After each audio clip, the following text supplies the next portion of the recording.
Hey. You look great. Hey, everybody. Welcome to Diva Dads, episode 32. I probably should have given them a heads up, but that's okay. That's how this night's going to go. I'm Dana Martin, and I had a fantastic week, and we got a special guest here. Hello. But we'll get to Hi, you Maddie. later. Oh, you spoiled it. Everyone now knows who it is. It was in the Facebook post. I'm Rodney Bettis, the spoiler. I'm Mike Kilgore, the great. Just Mike Kilgore. I'm Adrian Dobson, and I'm very excited to be looking at Maddie Saculla tonight. How y'all doing? Super excited to be here. So glad I finally get to be a part of it. Yeah. How was everyone's week? It's good, I guess. Yeah. Trying to keep my sanity, honestly. Girl, same. I did some weird things today in order to protect my sanity. Tell you about it later. It was a weird day. It was a weird day. Great. Y'all are so good at telling us so much about yourselves. How was your week? Fine. Great. Mine? Oh, yeah. What? My week was fine. My week was we had snow this week. Oh, really? So Yes, we did. I had snow day on Monday and then a delayed start on Tuesday. So it was a very short week at the educational institution that I work at. Although it seems like the shorter weeks always last the longest. So about lunchtime today, I was trying to figure out how to Ferris Bueller my way out of the rest of the day, but I decided to stick it out. So Nice. Yeah. So Charlotte's out of town. She's up in Fort Worth working, and I was alone all week, and it snowed. I left the house on Saturday to go to the grocery store. I left the house again yesterday to meet my grandmother. We had some takeout Chinese. That I didn't leave the house for 5 days, and I can feel it today. Like, I need to go do something. Oh wait, I can't because there's Diva Dads tonight. So Yeah, I hear you. Now that the boys are officially in New Braunfels and they're coming back tomorrow, which is great. But now that they're gone, I have no reason to leave the house like at all, because that was really one of the only places I went to. So I had the same issue where today I was like, I should probably go somewhere, but you know, what do you do? What do you do? And Mike, there was no snow in Houston. No snow in Houston. One time I was super jealous of everybody, especially you guys, because obviously, you know. But yeah, no snow, just rain and cold. So phooey on me. I know, Rodney, for moving to Houston, blah, blah, blah.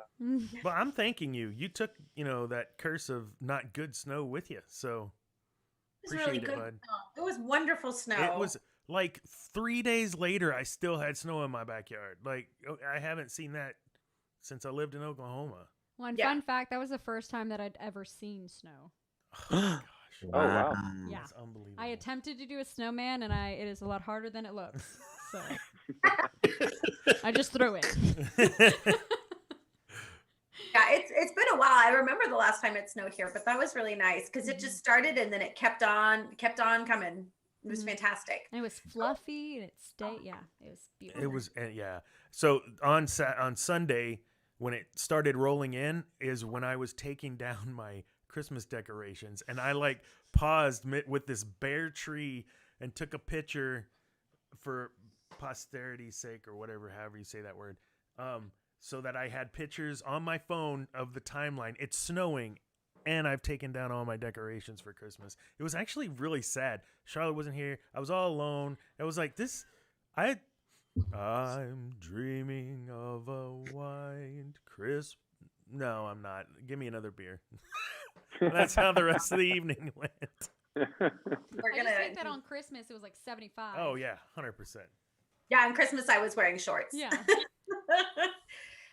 All right, theater news. So we have recently made some decisions that we get to start talking about, which is exciting. So we are on the track to get open back up again. So Maddie, news to you, but we'll be chit-chatting with everyone soon. But our goal is by the end of the summer to finish the rest of our season. So we're going to be starting by talking to the 2 casts that we've already been working with and talking to them about how we're going to go forward and when we're going to go forward. We also have a few other things that'll be happening along the way. But before any of that happens, we're actually hosting, along with Rodney and Dustin, a forum, an open forum for actors to come. Let's talk about COVID and how we kind of tackle theater in COVID, and different things that we know we're going to do, expectations that we have, but then also, you know, what would make y'all feel comfortable, what would make you guys feel good about coming back and doing live theater again.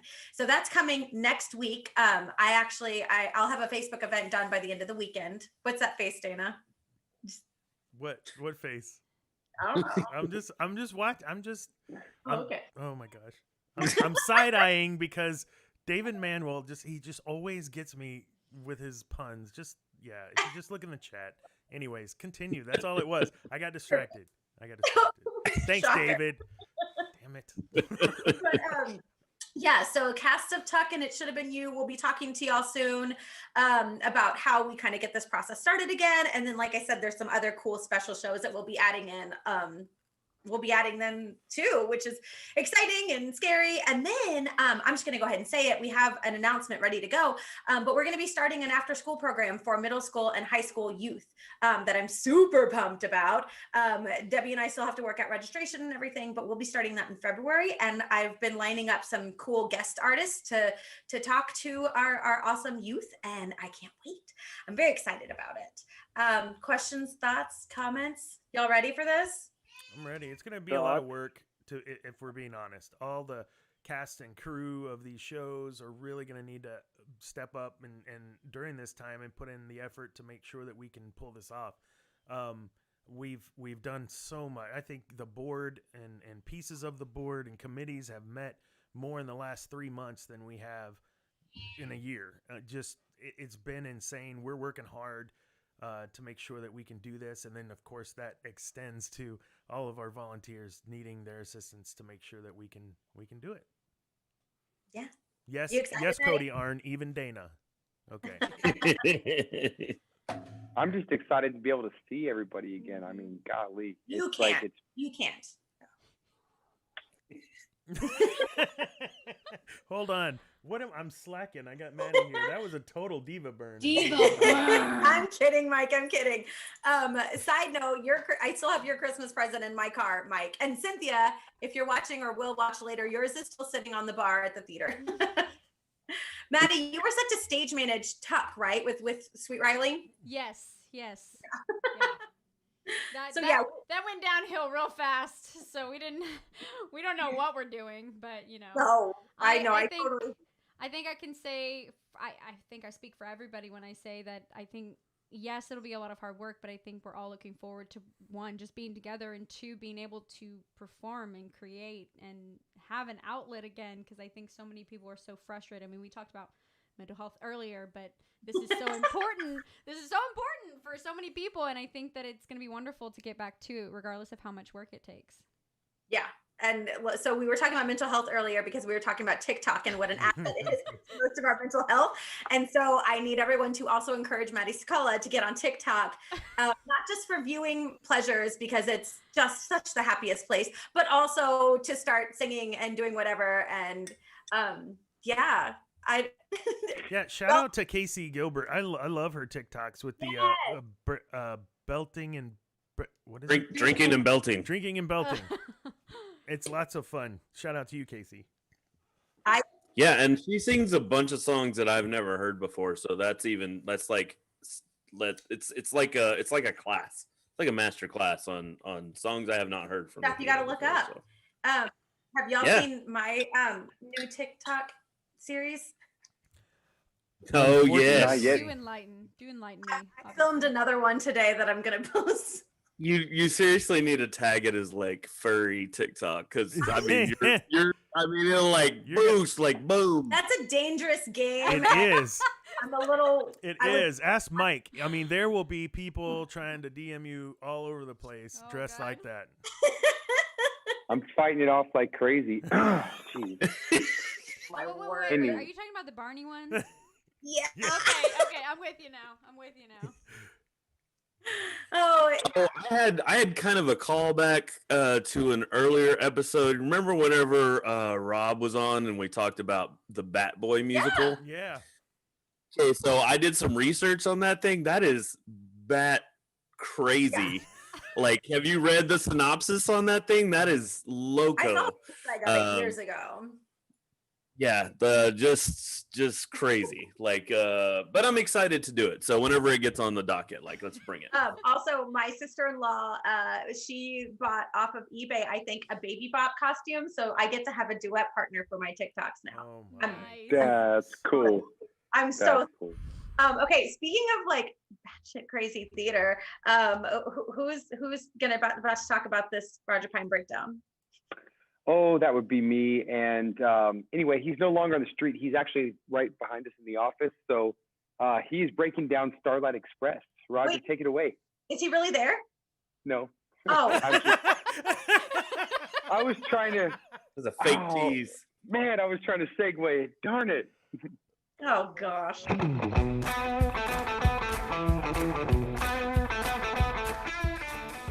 All right, Starlight Express. Let's do this.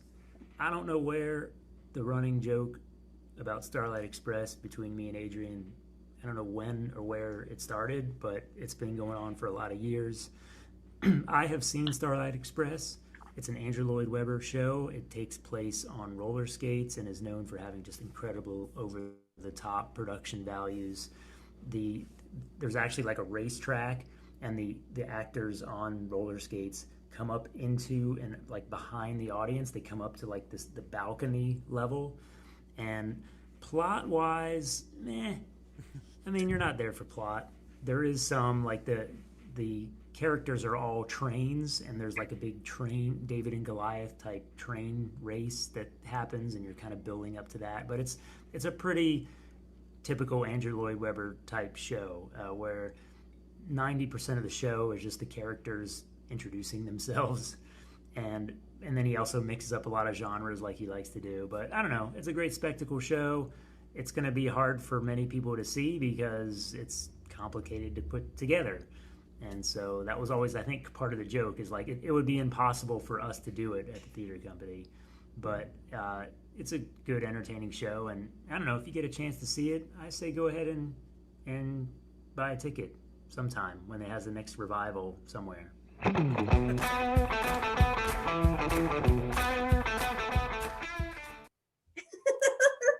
any of y'all seen Starlight Express? No, I'm No, dying like, to. how I'm do you dying. We had this conversation on the episode number 2 or 3, whatever, with Roger, and that's when I brought up Xanadu, and I was like, "It's roller skates, man! It's freaking awesome! We got to do this show, Dana. We cannot do this show."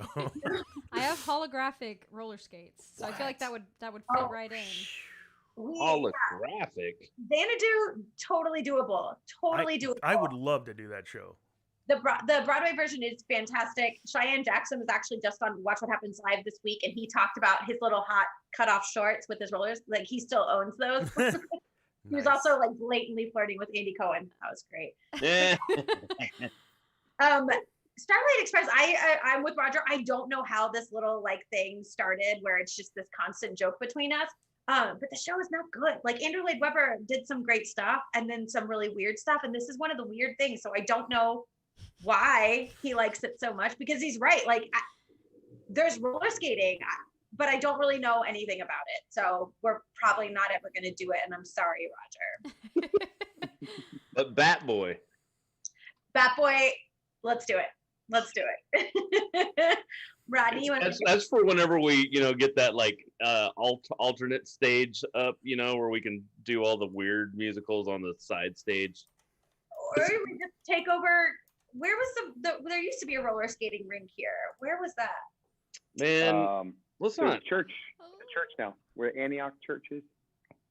Sure. Over there by the AT&T wireless Briarcrest. I miss roller skating. I do too. Like we've actually, and I've talked to Dana and I have talked about this, and we're trying to see who's going to get to it first about which spot we're going to open our roller skating rink in, because there's some great spaces around here that just sit empty. Yeah, and you got to go to Brenham for roller skating. Like, come on. No, almost. we can call it TTC Diva Blades. Ooh. I will say we were back in 2013, 14. We were actually looking for property, Danielle and I, because that's when Danielle was playing roller derby here, and then she made the Texas team when she was traveling like around the U.S. and we almost opened or looked at getting property on Highway 30 for it, but it was just too expensive. I needed investors, so sorry, that was boring. I'm a dad. Yeah, it's like this is something cool that I thought about doing, but I didn't. But I suck. Just add it to the list, Mike. Oh. Yep. Rodney, you gonna make us a drink or give us a book report today? I'm gonna make a drink. Okay, so David Manuel's in the chat, and seriously, so while I'm setting up for the drink, I'm gonna tell you a little bit about book report. So I have actually read a book already this year. Hold on, I gotta get my oranges because I need oranges for my drink. The manual to your corkscrew does not count. What? Yeah, that's an awkward pause just for you, Dana. I don't know what you're talking about. Leave it in. So anyway, I read this book called Mind Over Weight, which is about getting your head right before you go on like a weight loss journey. My head's not right yet, so I'm not starting it. So anyway, so I read that. I had already kind of started it, but then David Manuel told me to read Parable of the Sower by Octavia Butler, which is it's just the hardest to read right now. So I mean, it's about this like post-apocalyptic, not I don't think an apocalypse had happened. It's just like the United States has crumbled and it's all infrastructure is gone, and it's just kind of like a Mad Max thing, and people are like walling up their neighborhoods, and there's like this drug where everybody loves to watch things burn. It's too close to home, but I'm fighting through it. So anyway, today we're gonna make an orange bourbon smash.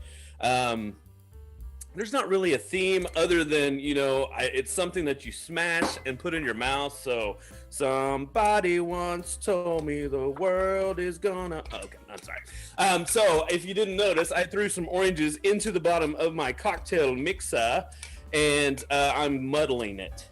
Muddling is an exciting time. It's something that has to be done. And during which, this is whenever you get playful banter. So I thought muddling was... It distracted you. Do what? I said I was told not to speak because it distracted you. No, that's not necessarily the case. It's mainly when Dana makes weird stuff like reading the instruction manuals to a corkscrew. Like, I don't use a corkscrew, sir. Anyway, so you muddle your oranges. It calls for like a mandarin orange, but who has time for that? So, anyway, this is a bourbon drink, and I'm going to thank my good friend Mike for suggesting this. Basil Hayden's. You've always got to have a bougie bourbon, and so Mike is trying to break my back because I love this stuff, but it's emphasis on the G. Yeah, it's not cheap.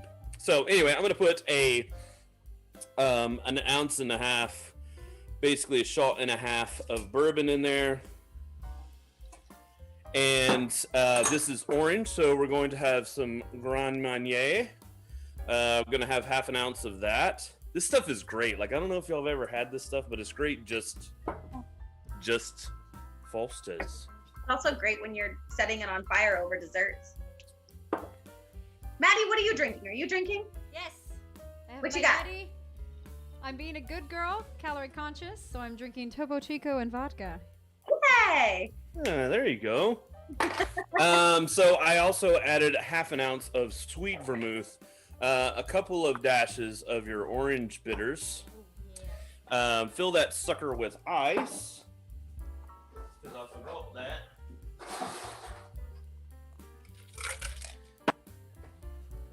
And you're going to shake it up. I love that his mic cuts out when he does that. Well, I'm very. It's loud. How does he cut it out? Like It doesn't. It's just it's clipping it, so it cuts He it was out. really smart. It's awesome. All right, and then like, did he put ice in it? yes, I put ice in it. You know, I can hear you, Maddie. Hey. Then you're going to fill your lowball glass with some crushed ice, God, I love crushed ice. Mm-hmm. which we have like the best ice machine at school. Like it's one of the perks of working at SFA. And then you're going to strain it. I double strain this one because it's got the orange pulp in there. So you get your Hawthorne strainer and your regular strainer and strain it into your lowball glass there.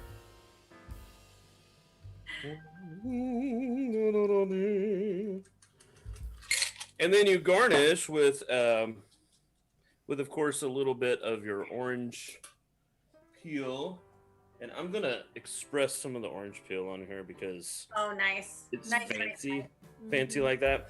And this, of course, this is just the peel that I peeled off the orange, and it's way too thick, so I'm not gonna actually garnish with it. But this is your orange bourbon smash. Very nice. Nice. It looks really good. I dig it. And this is anything that's served over crushed ice is supposed to get better. It changes as you drink it. So this is not one of those drinks that you just like pound. But I don't like that word. and it does get kind of, it does mellow. It mellows as Is that scientifically proven? Like that drinks actually change over crushed ice, or is that your own personal opinion? no, He read it on the internet. Oh, No, then it it- must be true. it's definitely a scientific fact because the ice melts, and so therefore Water it down. Climate change is real. it changes the chemical compounds of it. And crushed ice melts a little bit faster, and so it happens a little bit. It happens consistently. Like each drink is a little bit different. Beautiful. Maddie, we have a very special segment coming up, I think. Okay.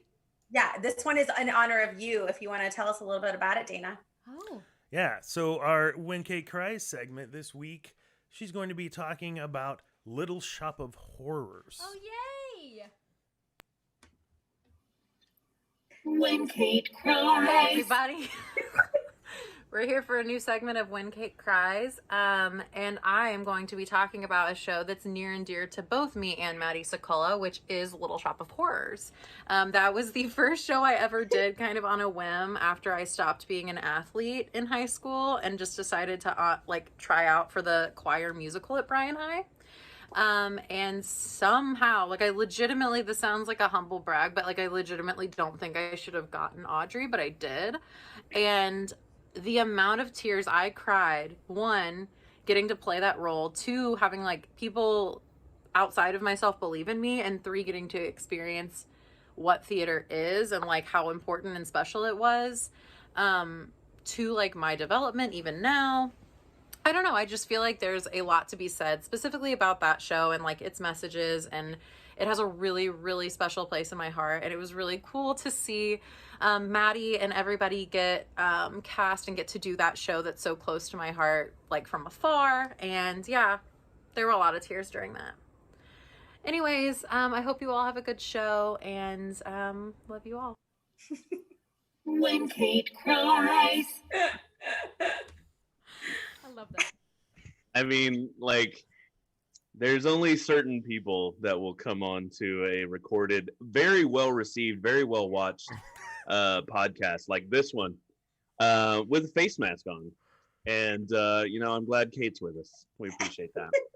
I admire it. I mean, self-care all day. You do you. Yeah. I'm really, I hope our 7 listeners appreciate it. Yeah.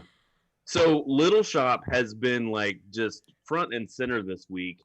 First of all, Mike suggested that I watch The Unicorn, which is a great What is TV The show. Unicorn? Yeah, I've I'm never not heard of it. familiar with Okay. that.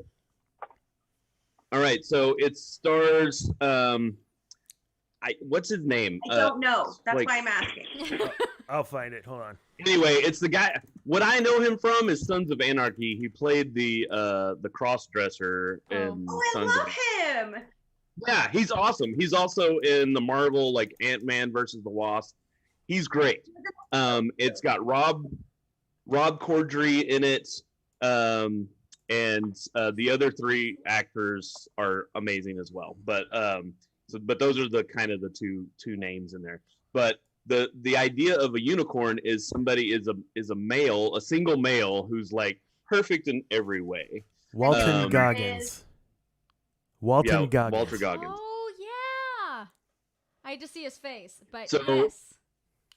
Yeah, so his wife passed away like a year before the show starts, and he's got two daughters who are like preteen or teenagers. They're like young teenagers, like middle school, early high school, and he's handsome. He's got a great job. He owns his own like landscaping company. And so he's like this perfect guy. He's stable. It's not like he's a divorcee that's just I out asked looking for again. booty. His phone number is. Yeah, exactly. So he's a unicorn. Cool. Yeah. But then it just kind of goes through it. And one of the Because things. like this don't exist. Got it. Yeah, there you Love go. it. There you go. So it's a great show. Thank you, Mike. You can watch the entire series, the entire first season on Netflix. And then the first like 4 or 5 episodes are on CBS All Access, if you want to do that. Is it CBS? Yeah, it doesn't matter. Anyway, but one of the episodes, his eldest daughter tries out for the school musical, and they happen to be doing Little Shop, and she gets the part of Audrey, which is awesome. But then it comes to find out that the only reason why she got the part of Audrey is because the theater director felt sorry for her because her mom passed away. And so, I mean, the girl, of course, has a beautiful voice, and it's all about like overcoming it or whatever. But like, they did the show, and it had like Mushnik's window and everything, and I was like, it's my window. So it was really cool. And then, like, I swear, just days later, moments later, I might have been watching it at the time. Hannah Shihdanian posted that video of Miss Maddie Saculla and Hannah and Keri, Kempf all singing during one of our pickup rehearsals, and it was beautiful. That video was awesome until at the very end, some goofball pops up at the back of the video, just like behind my beautiful window, like just making a big goofy grin. I don't know who that was, but ruined it.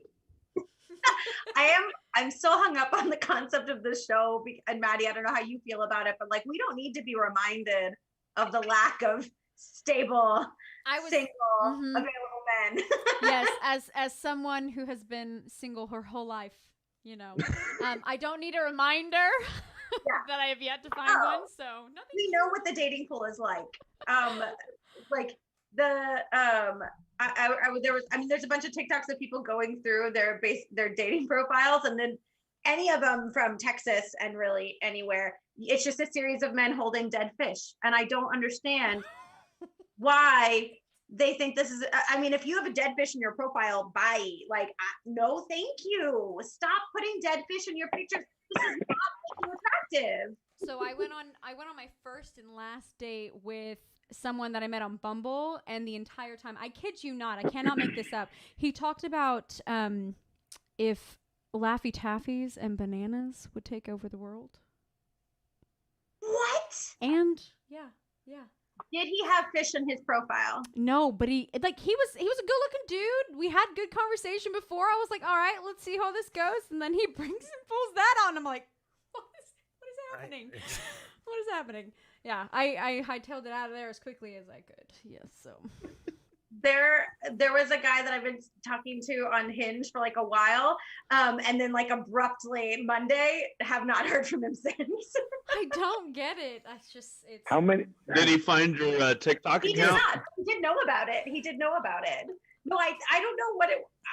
I mean, we could make a lot of guesses, but he did add me on Snapchat, and that was the weekend that the boys were over here, so it was just chaos. And I'm like, okay, A lot of people think that I have kids because of the presence that my nephews have are on my social media.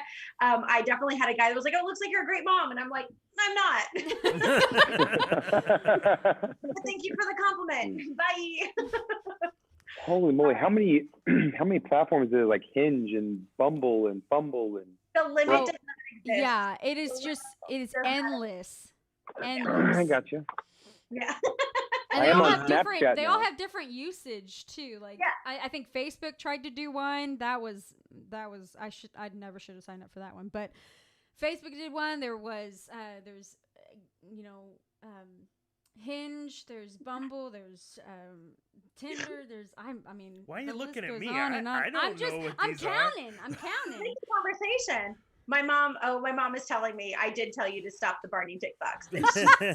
She's like, that was it. That was the moment. Yeah, don't listen to Terry. We're gonna keep those Barney Yeah, TikToks. we love the Barney. Keep it coming. I'm actually using Barney as, we talked about making a commercial for like, cleaning up the theater and getting people to volunteer, and Barney's being involved in it. Because one of the things I remember about Barney is the Barney cleanup song. Yes. So hello. It's perfect. Where did that come from? Like, where did that costume come from? So I used to live, I live pretty close to it right now, but actually Dustin was a part of it too, in this neighborhood behind Northgate that was just called the neighborhood, which was like this glorified, like, we joked about it being a commune because it was a whole bunch of like artistic people. And my brother and a bunch of the people in the neighborhood would have these Halloween bike rides where they would get in costume, meet on campus, and then take this very long bike ride just all through the city. And that you were encouraged to be as extreme and as inventive as you could with your costume. So my brother ordered this Barney costume off of eBay. When it came, it's not Barney. Like, I know you see it and you think, oh, Barney, but like, it's totally the wrong color. The mouth, like everything is wrong. It's like the worst, like knockoff Times Square petting zoo type Barney. It's not good. And so when at one point during one of his moves, he donated it to the theater. And then we ended up, I was like, we're going to use it at some point, right? And then we did, when we did Big, the musical with Dustin Barty, Nicole Gordon-Hanks actually got to wear it because there's the whole toy store in the show. And so we had Barney in the toy store, and we had little kids go and try to like knock her over and mess with her. And then at some point, someone borrowed it. And I don't remember who. I thought it was Keith, but apparently I'm wrong. And it ended up in the barn, in their garage, and they found it when David moved out, and then someone decided to return it to the theater but didn't warn me. So I just showed up at the theater to get some stuff done like a couple weeks ago, and it was sitting outside the front door, and I was like, soulless shell of Barney. yeah. So obviously I'm going to put it on, and of course. I mean, what else would you do at that point? You What can't else am I- stare at it. Yeah. Barney. So I did, and we're working on getting TikTok famous. But now let's talk about Maddie. Maddie, so whenever you I think this happens frequently when we have the guests like on the premises, you get kind of pushed, and we're sorry for that. But yeah, just kind of pushed. Like there's this beginning section just gets longer. We're having fun. We're here. Right. You know, I love it.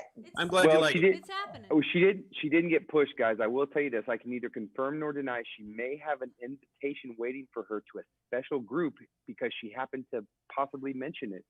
Listen to me right now. Ask. Oh my God, who was I? I talked to you about it a lot, but I was so like it had to have been through Mamma Mia, but I was like, how do I get into this Topo Chico club? Someone needs to tell me. I need to understand how, and nobody would tell me. They were like, well, I mean, you're not in the club, so you're not in the club. One It's just mean. I don't know who was telling you that. And we had a movie night one night, and she's like, I need to know how. Yeah. And I was like, He would not tell me. This is how, Maddie, just randomly you're drinking a Topo Chico on TTCDivaDads. No, you earn it. I think she's earned it. She didn't know she's earned it. That's the thing, is like there is no like routine, there is no application. You just earn it, and then we know. I'm honored. I would love to be a part of the group. I love Topo Chico. I would sponsor it if I could, you know. Nice. They need to sponsor us. Right? Yeah. I feel like that's a good idea. Hello. Hi. Yeah. When do we get ads on this podcast? We need more than 7 listeners. Yeah. Tell your There were friends. 12 last week. You said there were 12. Share, like, and subscribe.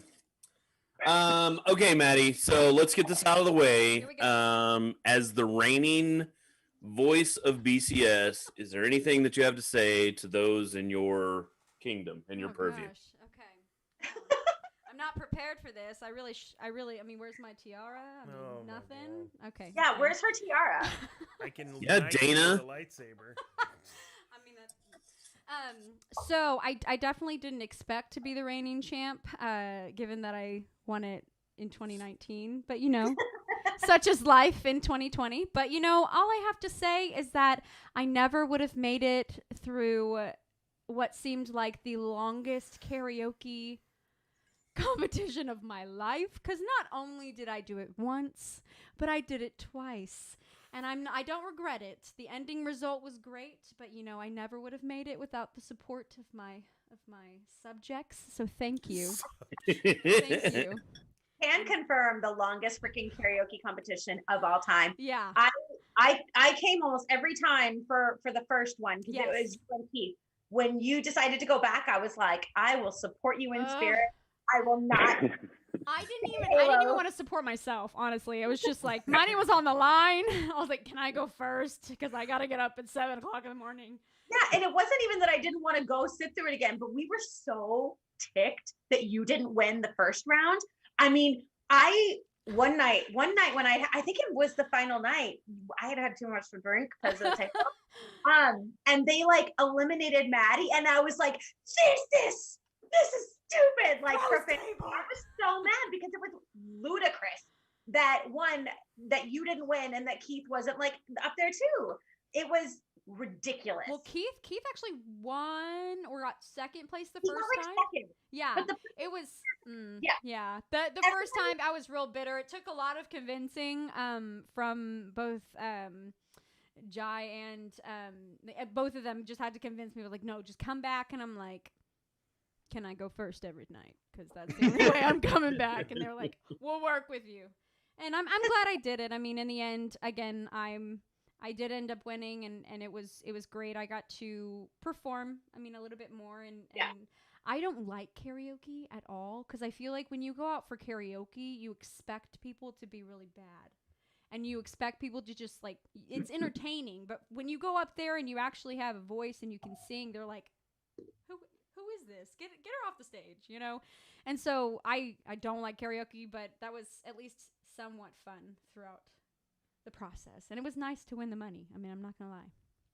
There was just a certain level. Like, there were other good voices, yes, but it was like there's a lot of good voices, and then there's performance quality. So here was everyone else, and here was like there was one woman who was like really solid, and here was Maddie and Keith. Like, there was no question that like you two blew everyone away every single night. And so in the end, I was like, I hate this place, even though I love this place and I really want to go back there right now. But I was pissed. Yeah, and it was the amount of time that it took too, because I mean, it was like 6 or 7 weeks that we had to be a part of it, and it was I mean, the process itself, they had us sing 2 songs, and by the end of it, we were like, it was like 2 o'clock in the evening, and it just, the first time it didn't seem worth it. So it was a lot of time. It was time consuming and it was frustrating. That's what it was. Was that during Mamma Mia? After Mamma Mia. Yeah. It was like the December. Well, yeah. The second time was in December. The first time was probably like right after Mamma Mia. Gotcha. Yeah. Well, all hail the queen. Hear, hear. Hear, hear. Hear, hear. May your reign be long and glorious. Well, okay, but not the so longer long it is, so that I mean, we can get people back in bars and back in places.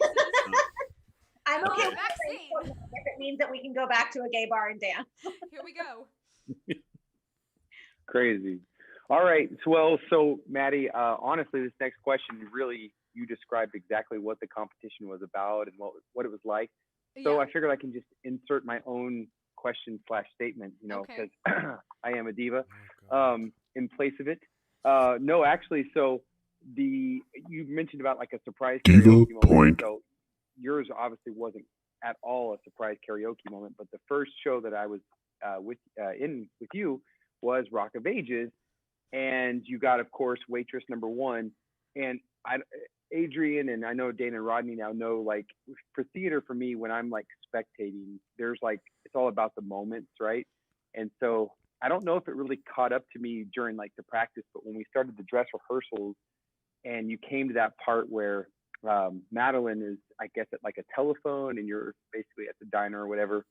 And like, yeah. And so like, you just had this like moment, and when you belted out with that, that line, I was just like, what? Huh? Like totally enamored. So, I'm going to ask you to sing it. I mean, the other ones may not want to. But Okay. I probably should push this little thing away. Just maybe a little bit. Okay. So at this scene, just to give you a little backstory, if you've never seen Rock of Ages, so Sherry has run away from home. She wants to be an actress or whatever. So she calls her parents, or her mom calls, and her dad just hung up on her. Okay. It's very somber. Okay. Hold on, little girl. Show me what he's done to you. Stand up, little girl. A broken heart can't be that bad. Well, it's through. It's through. Fate will twist the both of you. So come on, baby. Come on over. Let me be the one to show you. Yay! All right, let's Thank go, you. Maddie, right now. We got No. Thank you Oh, so wait. much. He could actually prove that he can actually play one of those ridiculous things behind him. We were talking about this. So one of the songs that we tried to do in A Christmas Carol, we were like, oh, wouldn't it be great to get Dana to play guitar? So we were like, hey, here's a song that you can sing with Riley. And then you can play guitar. That would be so cool. And he was like, yeah. And then like a day later, no. It was all like crazy. I was like, you know what? I got too much going on. Did you actually try, or you just didn't want to leave your house? No. He didn't want to leave his chair because he doesn't have to leave his house to play his guitar. They're right behind him. That's true. That is very true. Diva burn. Mike, my dad just complimented your beer choice. Foster's? Oh, thank you. I thought he said beer choice. I was like, thank you and thank you. Well, but I didn't think, to me, Foster's was always like a cooking beer. So I'm actually surprised that he complimented that. Cooking beer? Yeah. What do you cook with Foster's? I don't remember, like a turkey, soak it in Shrimp on the bobby. Beer butt chicken. It keeps it moist. It's so nice and yummy. And that's a big enema. The Foster's oil can. Pretty large. It's a big one. Oral kern. I feel like your podcast. So, can you go through a little bit of history of, like, how you were involved growing up with music and musical theater? Yeah. So I don't come from a musical family. I'm actually the only person in my family that can really sing. However, I grew up with classic rock and just like 80s, like Led Zeppelin and Rolling Stones, like all of those. And so I would hear my dad sing, so I think that's probably where I got it from. But he refuses, to sing out loud. So it wasn't until I was probably, in kindergarten, you have those cute little shows that you do. So my first official solo when I was 5 was Mary Had a Little Lamb. Classic. And I crushed it. I didn't have any lambs, which I was very upset about, but I did get to play Mary. And then moving forward, I was part of a school that did kind of like a dual program. So I was in a bilingual singing group. Don't ask me to speak Spanish. I cannot. I may be half Hispanic, but my mother, I'm still mad. The flag behind you is misleading then. I am not in my Chile. home. But Hey, who was the leader? Who was the instructional lead of that little bilingual group at Johnson? Is it Mr. Mosqueda? Yes, him, and then one other one, and she would kill me if I didn't remember her name. I'm sure she's not gonna watch this, but Thank you. I don't know where she is in life, but yes, Mr. Mosqueda was definitely, and he like tried to teach me guitar when I was younger too, and my fingers hurt, and I tried like 4 different times to try and play the guitar, and it was just not happening. But this bilingual group, we would go around throughout the community and like sing Selena covers, and it was cute because there was a bunch of 8-year-olds just Bitty bitty bom bom. yeah, exactly. And we would go to Fiestas Patrias downtown and perform there. And we had little maracas. Like it was just something cute to be a part of the community. So that was really like the first singing group that I was in. And of course, once you get into middle school, you get choir, and everybody wants to be in choir. That's kind of just what you do as far as extra. That's how you make friends, or at least for me. And so I was in choir up until like all of middle school and through high school as well. That was always like I would rearrange my schedule to make sure that I was in choir because music was something so important to me. And it wasn't until my junior year that I actually got into 2 different choirs, and that's when my love for a cappella started. So it was originally a madrigal. I think I'm saying that correctly. Don't chastise me if I'm not. But we would go to the Renaissance Festival with this smaller group called Vocal Legacy, and we would do madrigal competitions. And then one year, me and my high school best friend, we were like, how cool would it be? Because pentatonics was starting to get really popular. How cool would it be if we did, I think it was one of their songs that we wanted to do for the spring show. And so we kind of got, it was James Mosqueda, and then 2, so there was a total of 5 of us always, in total, trying to be, the Brian High pentatonics. And we did this a cappella group, and we were trying to convince Medlock to let us do a cappella instead of madrigal, because classical music is fun and all, Renaissance music is fun and all, but it really wasn't popular anymore. Right. So we were trying very hard to get them to let us do kind of more a cappella stuff, because at the time we had the high school version of ICCA, which is I'll get into that. Okay. But have you seen Pitch Perfect? Yes. Okay, so Pitch Perfect, that competition is real. Oh, okay. Like that competition they go to is real, and they have a high school version. And so my senior year, we finally got to do that. And that was really what solidified my love for a cappella, just being able to create different sounds with your voice. I even tried to beatbox a little bit. I'm not very good, but I tried. That's the important part. And then when I got into college, I auditioned for the co-ed a cappella group with them as well. So it's kind of progressed a little bit throughout all of that. So yeah, and then about 3 or 4 years ago, I joined the Brazos, my church's like choir, which is more like a band. Like we have full drum kit, lead guitar, everything like that. I was with the Jordans, right? Like, yeah. Janie. Yeah. So I didn't know that they actually did shows until they came and saw Mamma Mia or something like that, and they were like, "Oh my gosh, I didn't know you did shows here," and I was like, "Yeah." And I've been trying to convince Janie ever since to come back, but she's got so much going on, and she's killing it in photography, and so hopefully she'll come back one day, but we'll see. There was something I thought she was gonna. I think she thought about coming back for Frozen because she had started at A&M, but she was still 18. Mm-hmm. I remember talking to her mother, and like we were almost convinced. I had almost convinced her to come back and audition for Frozen, but she wasn't able to because Janie Kate grew up in the theater, and every once in a while y'all post pictures with I see Jacob and I see Janie Kate, and then also just Tyler's friend Justin Gilbert. Yes.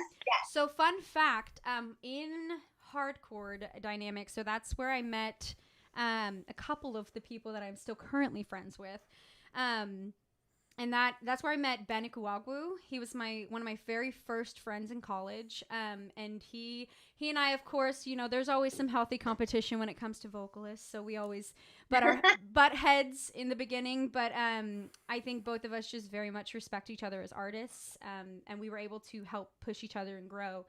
Which is what made us so close. But I met Ben Ikuagwu and then Justin Gilbert through Hardchord Dynamix, and then Tyler actually auditioned for Hardchord Dynamix when I was still in it, and he got into the group after I left. But I was able, because he and Justin was still in the group, and he and Justin got really close, and Justin and I are still close, and so I was able to meet Tyler and the magnificent creature that he is, and yeah, it's just been, I've had some beautiful friendship come out of various places that have kind of connected parts of my life, weirdly.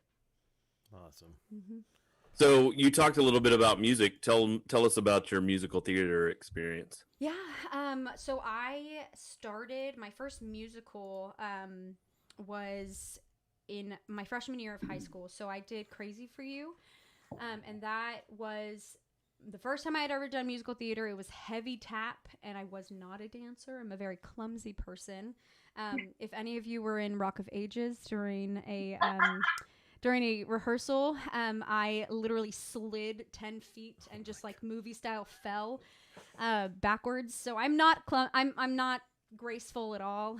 My mother even jokes that she should have named me Grace just to be funny. But and I forgot where I was going with this. Well, Kelsey did have a question about that. Okay. That's the last one. Hold on one second. Linda Bendixson said that she probably saw you in high school perform in an a cappella group. Did you really? Linda, yeah. She's saying she'll type it. Okay. Well, And, yeah, I was in Hardchord. That was Vocal Legacy, and that was fun. We had that was different. We had competitions that we got to go to, and then we had our spring show every year, and we performed with that as well. So it was like the smaller chorale, which is the varsity group. But freshman year, I was one of the Folly Girls, which was really exciting. I was one of two freshmen that got that role, and I was shocked again. I'm not graceful at all, and so tap was never ever my strong suit. But I don't think it was a strong suit of anybody at the high school. For the most part, I mean, it was just an amazing show to be a part of. That was still one of my favorites. I mean, having so many big dance numbers and a huge cast, you really get close with that cast, and you're working, I mean, every night with them. It's very similar to what we do now. And I didn't have a speaking role or any like featured parts, but it was just the first one that I was like, oh my God, I love this. Mm-hmm. Like, I get to transform and be fabulous and be a fabulous dancer, even though I am not. And, you know, it was just great. And so the next year, we actually, our choir went to New York, which is absolutely where, I mean, when you go to a Broadway show, and that was the first time that I'd ever been to New York and saw a Broadway show. And I, of course, we went and saw Wicked, Newsies, Newsies, and Phantom of the Opera, which Phantom of the Opera is my all-time favorite, like, classic musical. And so that really solidified my passion and my love for musicals, because you just get to transport into a new world when you see it. I mean, and it's different places too. I mean, with Newsies, you're like right there with them, striking. Or even with Phantom of the Opera, I mean, I find myself rooting for the Phantom sometimes, even though, you know. Sorry, I like bad boys. What can I say? Probably why I'm still single. But that's so we saw those shows, and that really solidified like, wow, like this entire world is so incredible. It needs to be a part of my life. So we get into junior year, which is where I met Adrian for the first time. I was her little jitterbug, little young, sweet me who has not been corrupted by the world yet. So I was actually multiple things for that. I was a flying monkey, an Aussian, a poppy, a jitterbug. Like, we were just everything. And so that was really fun because you got to change. You had your quick changes, and it was just like really fast paced moving, and you got to be a part of something so many times, so you were constantly on stage. So that was really fun. And then my senior year, we decided to go a little bit more classical, which, you know, Sound of Music is a great musical. I won't say anything bad about it. It's not my favorite. You were wonderful. Thank you. Yes. Can I like lightly cuss on here? Is that a thing? It's PG-13. Okay. So I actually, I played the Baroness, and the director told me that nobody else could play a bitch. So that's why I got. Weren't we just talking on Wednesday about how mean you are? I think that's not about me. Well, yes, you're right. I mean, I completely agree. I mean, there wasn't anybody in the cast that really could be sassy, I guess. Classy. Don't. Yeah. Yes, She classy. was a classy. Passive aggressively a bitch. That's what she was. She was above everything, and she just looked fabulous in everything that she was because she was fabulous. Did you bring a She shovel had an air of tonight to superiority. dig? That's not a bad thing. Exactly, yeah. So I absolutely loved that role. That was the first speaking part that I had, and it was just the banter that I got to have with Lindsay Moorhead and the whole cast really and truly was really fun because it was just, I got to play someone that I myself, even in high school, I mean, I didn't start really being like outwardly sassy or even myself until really college when you found yourself, but like I was just very naive to the world, and it was just very interesting to play a part that seemed completely opposite of me. And that director saw that in you. Apparently, yeah, apparently. When he said that, I was like, oh my god, I don't know how to take that. But that's funny. Yeah. She's a mother now, isn't she? Do what? Oh yeah, she is. And her baby is so fat but so freaking cute. I mean, I don't know how that little boy came out of her, but she's a trooper. That's all I have to say.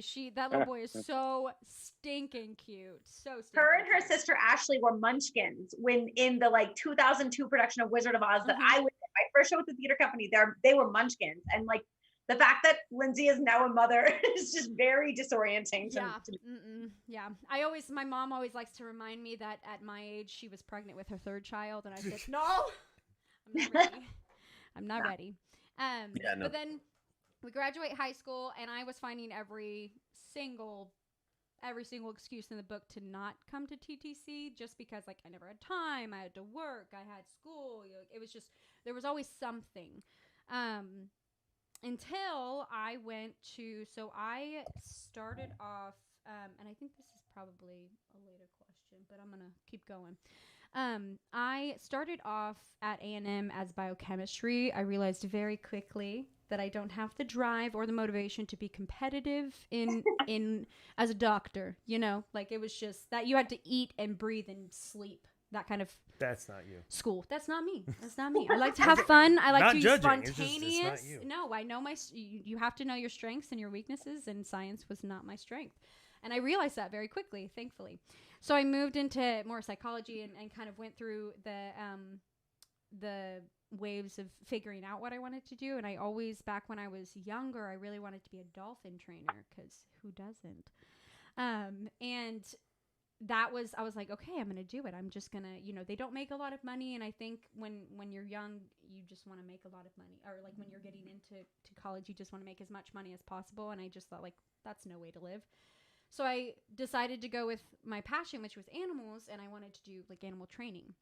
And so I was starting to look at internships my junior year of college, because I knew that you kind of had to get kind of one of those internships before they actually let you become some kind of animal handler or anything like that. And at the time, I was working at a wildlife center, and I got to work with the first cloned deer at A&M, which was really cool. By that time, he was really old, and he didn't move very much. But at one point, he was like 40-point buck, and he was in his prime time and just living life.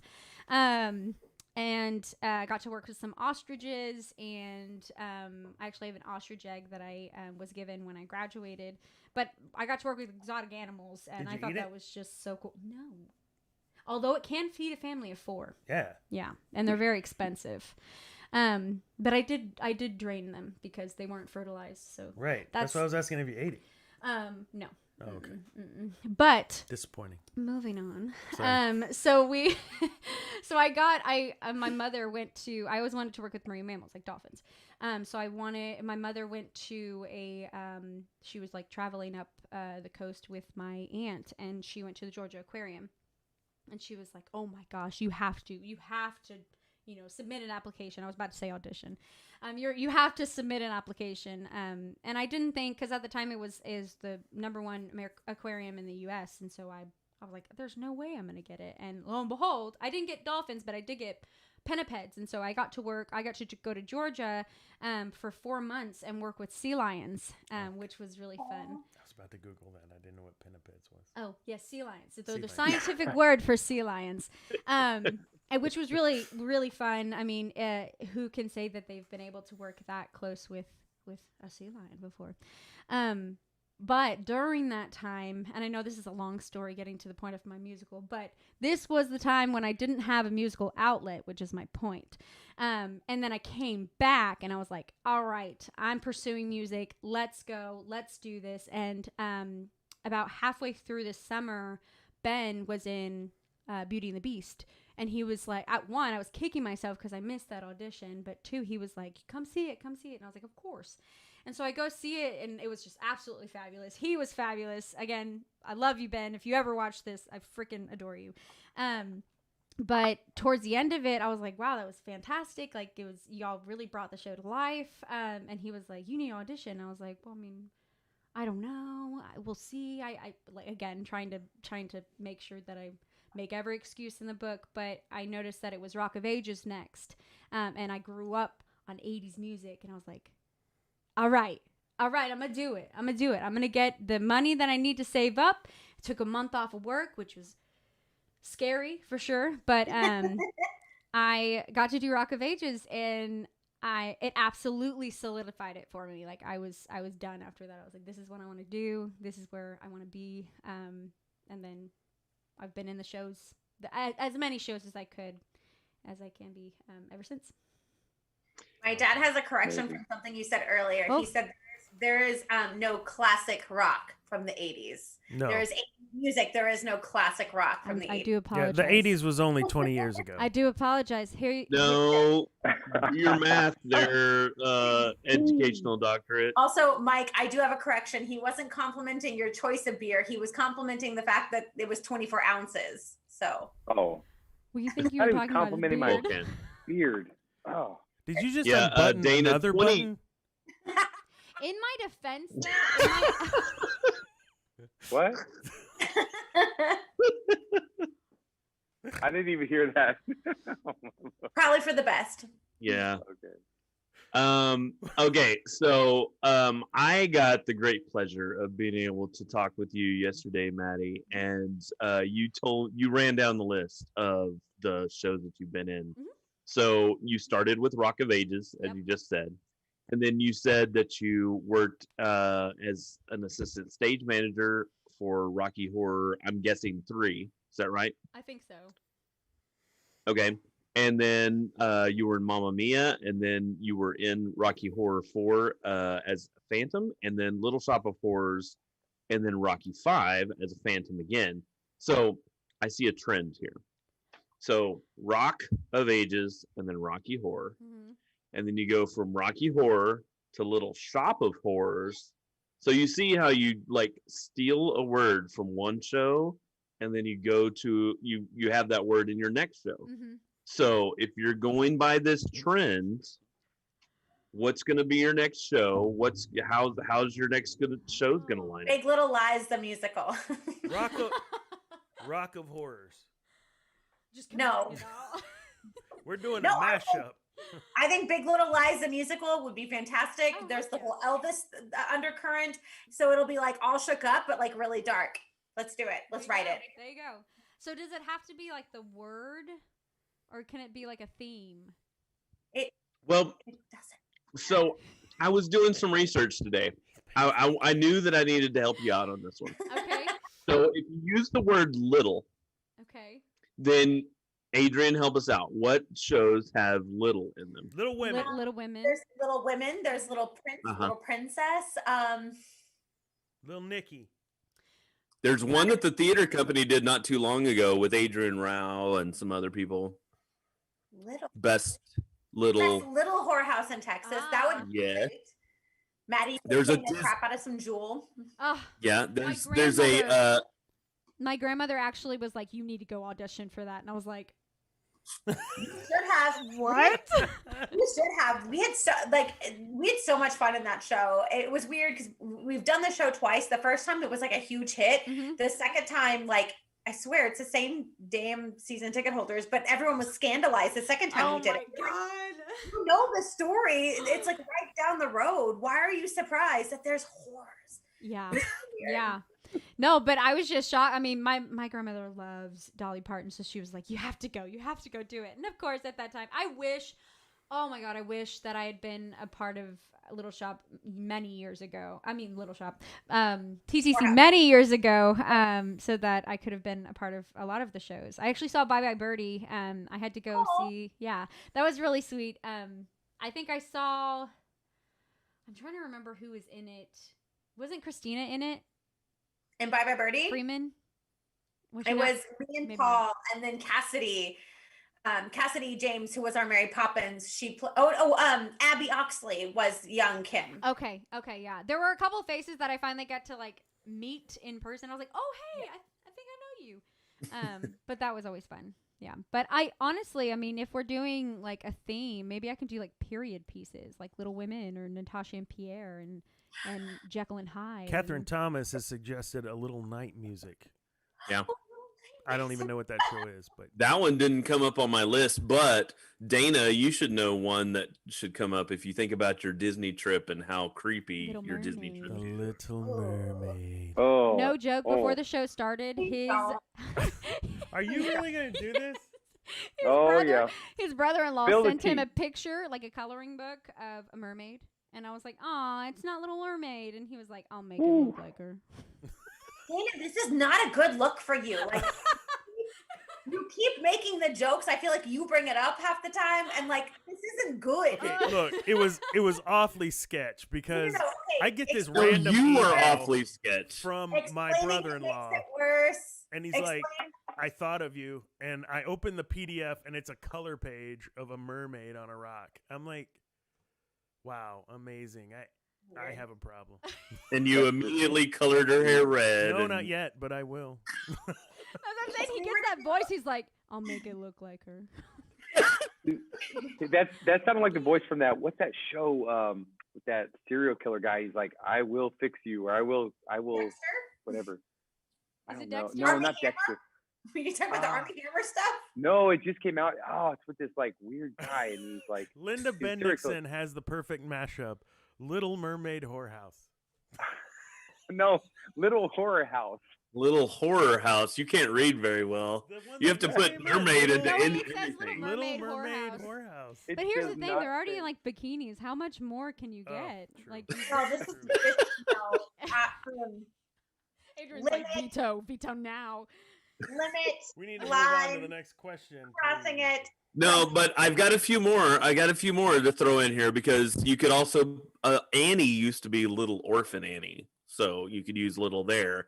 And then there is a really old musical called The Candy Shop.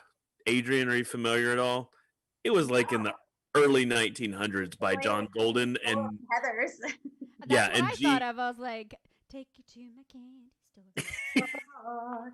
Honey, what you waiting for? Are we And then if you wanted to stretch a little bit, there was a movie made called Little Shop Around the Corner, which also was made into something called You've Got Mail, but then they made a musical out of that same storyline called She Loves Me. So technically you could do She Loves Me as well. So there's a list of your next shows: Best Little Whorehouse, Little Mermaid, Little Orphan Annie, The Candy Shop, which I don't. If I don't you bring think back Little Night Music, me, Stephanie, Roger, like we're ready to go. We are ready, Cynthia, like we are ready to go. Minimal recasting. We will do Little Night Music tomorrow, I promise you. Who's next? Well, all right. So, so the next question, and I can probably just guess just from our conversation in the last 45 minutes that we're probably dealing with a star here for sure, like 100%. But what are your career aspirations?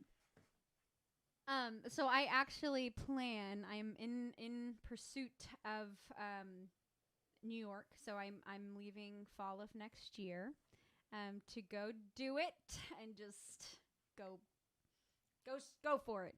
I know that obviously I'm trying to get into the mindset of I'm going to get a million no's before I get a yes. And I'm just making sure that I have to be confident in myself, and I have to be confident in what I have and the talent that I have. And hopefully this is what I'm supposed to be doing, because it feels like it's what I'm supposed to be doing.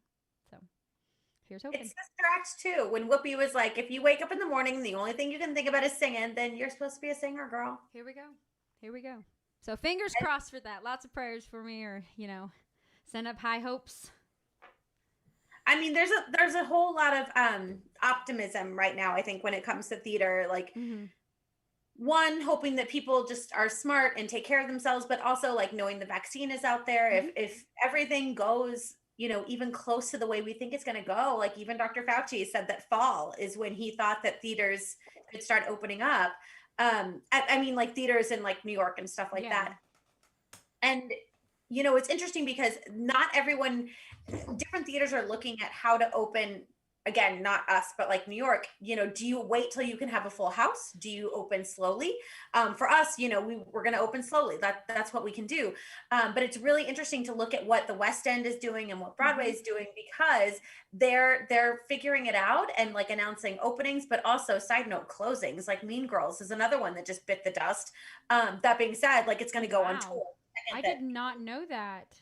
Yeah. So interesting news about Mean Girls. So Mean Girls, right when COVID was happening, they were actually about to like take a break from the show, and because they were working on their first national tour. And so when it reopened on Broadway, it wasn't going to be the original version. It was going to be the slightly condensed like national tour version.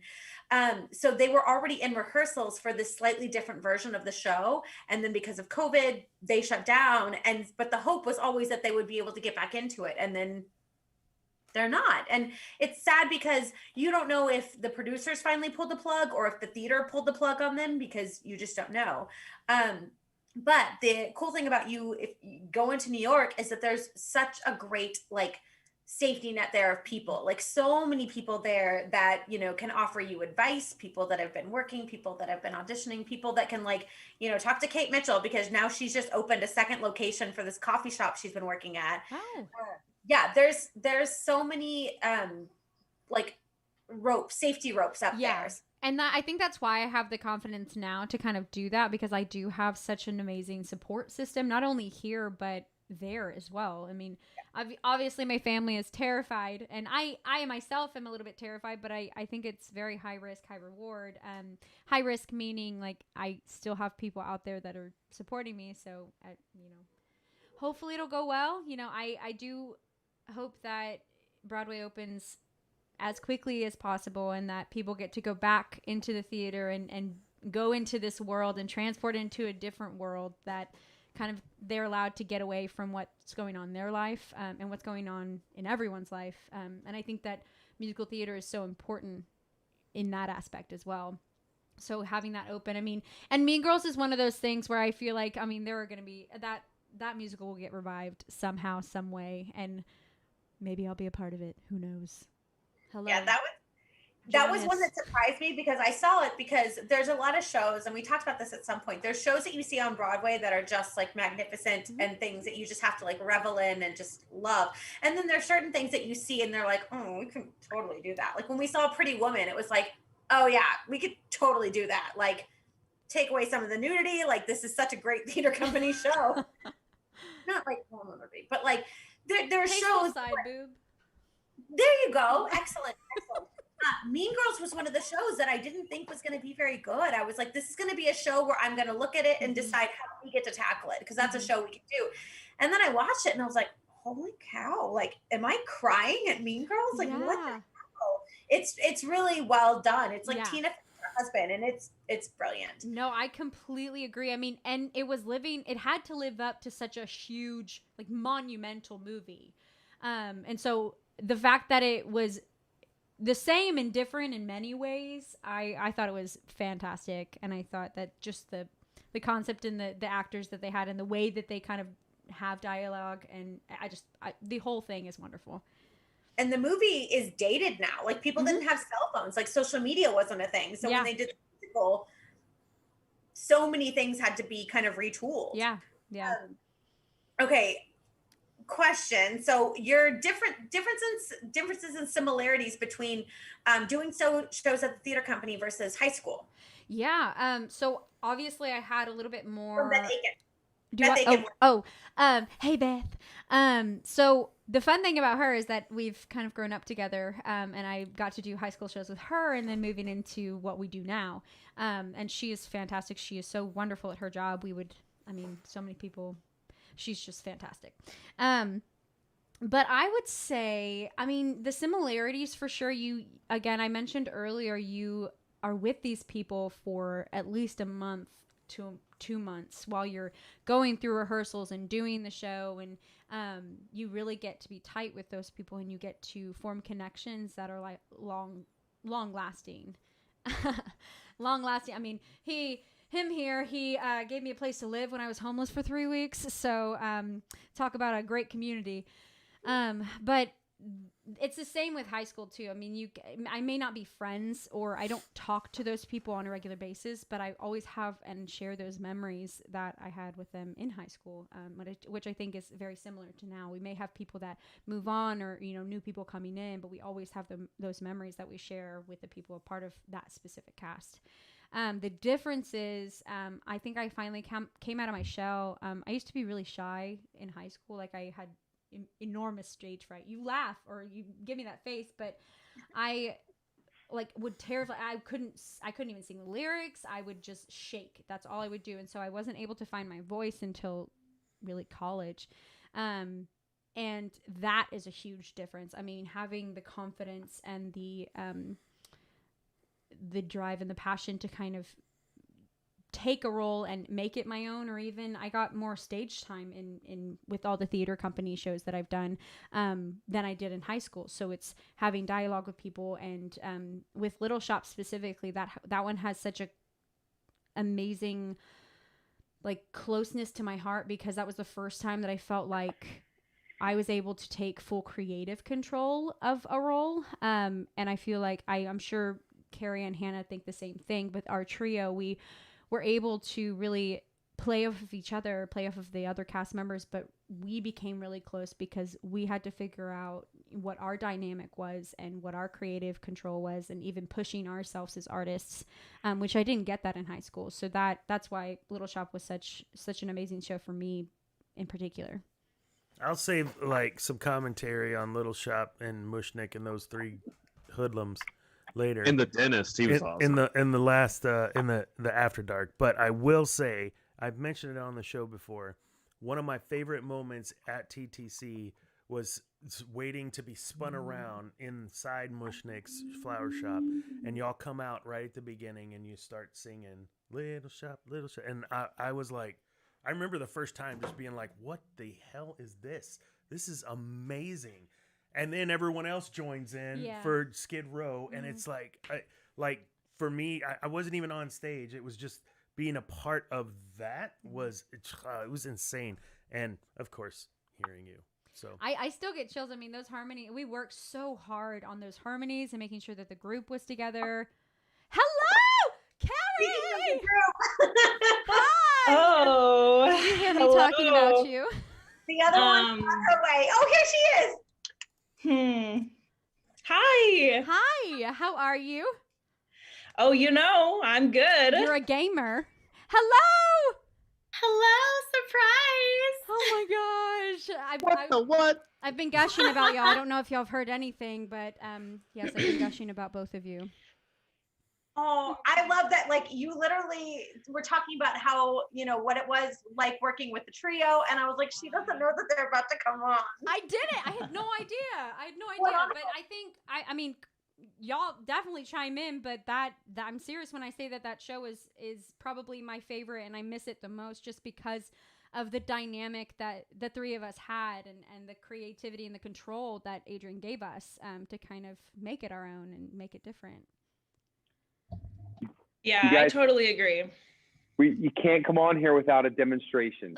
No, it doesn't work on Zoom. Please No. Oh no. Very It's weird. not going to be it. We're gonna be all off. I was actually just today thinking about the auditions and how many, combinations Adrian put everybody through, and this person with this person and this person, and it just happened to click. It felt like it just clicked three of us, which was like magic, Yeah. you know? Well, and I think for me especially, I think Keri and I were actually talking aside, and we were like, who do you think it's gonna be? Like, I don't know. Like, who do you like? They're all great, and they kept like interchanging people. There was nothing consistent, and then they put us together, and it was just like, well, you know, I'd be surprised if we weren't it, but it was just. You're right. Something clicked. And so did it feel right when you three sang together? Did it feel right? Oh, 100%. Oh, totally. Yeah. Totally. I think the tones of our voices just like locked in. It was like straight velvet. It felt great to me. Well, and I already felt like it was safe to like improv with you ladies too, and it just felt like we could play with each other and play off each other, which to me was my favorite part of the final product, was just playing and just like having that improv time. And of course the amazing harmonies to sing every night was like a dream, but it was a dream to hear, ladies. Fantastic. But I mean, Rodney just sat backstage the whole time and listened, but yeah. It was great. I got to be on stage with him several times. It was there you great. go. We got to. He made us high. You know. That's true. That's right. I will say that was probably the most difficult song for me, because it was like trying to act drunk or high while trying to maintain these height harmonies. I was just like, I don't know what's happening. You weren't supposed to actually do the stuff. Well, you know, I'm a method actor. What can I say? My dad just said that you guys were a magnificent trio, which, like, y'all, he does not give compliments lightly, and said that it's so fun to like see the three of y'all together again. Amen. Oh. And I don't know if it came across, but like the way that we interacted with each other was just us. Like, I don't think that we were really our characters at all. It was just us, like, messing around, being friends, being a trio.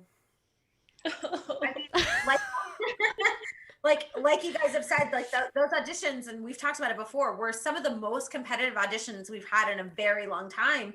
And there's usually a point in auditions where things are like fairly clear. There's just a few details you have to kind of figure out. This was not one of those. It was really, really hard. And there were a lot of amazing people, but you're not wrong that like when the three of you got together, it clicked. And like, not just vocally, but like your dynamic as people really worked together, and it was so perfect, and it was so nice to be able to like let you guys go and not that I micromanage, but like not even have to worry, and just be able to trust that not only vocally but also like on stage that you guys would just get your work done. That's really great.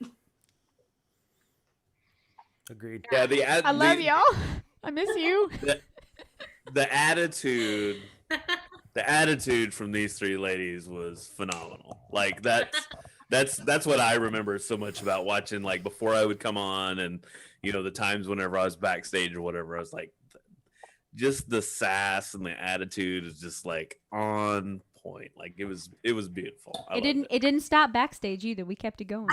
No, it did. Sometimes it doesn't feel like it ever stops. But, you know, agreed. You're not wrong. 100%. Notice, ladies, that Adrian said she didn't have to micromanage you guys, but she made no mention to Rodney and Dana. Just saying. They know, Mike. Yeah, we know. Why you got to be bringing up old stuff? Dot. Y'all got mushy consent eventually. Yeah, eventually. Mm-hmm.